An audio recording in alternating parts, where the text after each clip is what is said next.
Family feuds, rifts with friends. Many of us have experienced the hurt and separation from a loved one, but how do you begin to repair trust with someone or have a conversation with a person you haven't spoken to in years?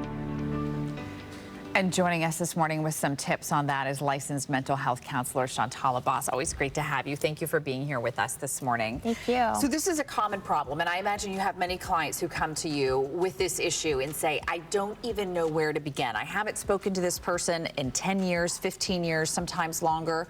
What advice do you give? Well, first we need to know the why. Why haven't we spoken to this person in so long? What are the situations and circumstances surrounding that? And also, why do we want to speak to them again? So what is kind of going on in that situation that makes you want to reach out, and what happened in the past? We really need to look at our motivations because we need to know the reasoning behind it.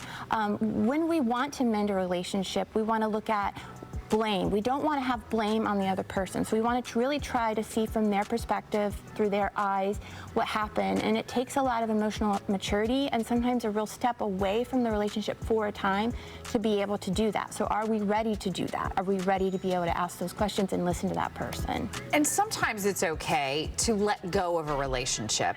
Do relationships run their course? And are there moments where we just have to say, you know what, maybe I'm better off to move on?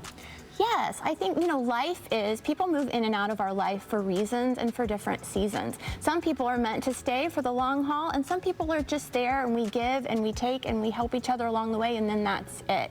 So it is okay to say, okay, maybe this relationship was only meant for a certain time in my life, in their life. So when we're looking to mend a relationship, who does it benefit? How much does it benefit? Is it really something that is positive and you should keep going? Or maybe it was just for a season and it's time to let go. Definitely. What about if it's an immediate family member? Because sometimes that changes the dynamics, right? So maybe you're not speaking to a parent or a sibling, and now it becomes every time there's a holiday or any kind of family gathering, it's like an open wound.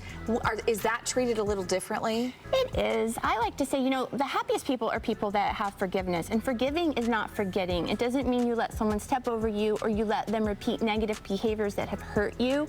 You set up boundaries and you protect yourself, but you let go of that resentment, that anger, and that hurt, if at all possible. And that takes time and that takes work. But the only person you're hurting is yourself when you hold all that in, because you still do have to see this person. You still have to deal with them in some capacity. So learning how to love them from a distance. I like to say love from a distance. You don't have to be maybe what you used to be, but you can be on good terms and have that forgiveness and love in your heart and see it from a different perspective.